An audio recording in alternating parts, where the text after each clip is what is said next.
তেল ছেড়ে গেল। হ্যাঁ, কি ছেড়ে গেল?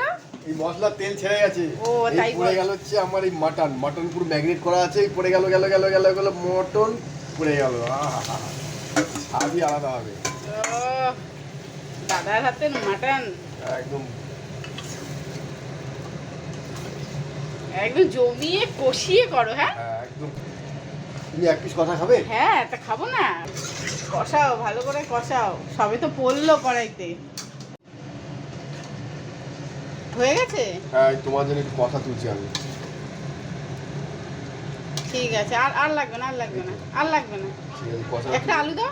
আলু সবে দিলাম না, আলু হয়নি। ছোট দেখে একটা আলু দাও, ভালো লাগে বেশ। কষার আলু খেতে হেভি লাগে। আলু হয়নি, হয়নি? জল ঢেলে দিই। আচ্ছা, এটা কি গরম জল? গরম জল। আচ্ছা, হ্যাঁ হ্যাঁ দাও।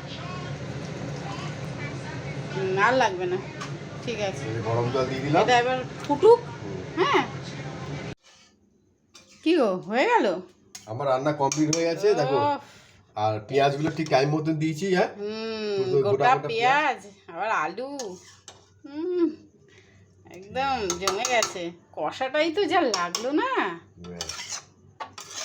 ভাত দিয়েই খাবো। ঠিক আছে, আমার রান্না কমপ্লিট, তুমি খেয়ে নেবে। ঠিক আছে, আর রান্না খেয়ে আমাকে একটু বলবে কেমন হয়েছে বন্ধুরা। না, দারুণ হয়েছে। খেয়েছি তো, কষা খেলাম না। হ্যাঁ, এবার এটাও দেখবে, আলু পেঁয়াজ দিয়েছি তো।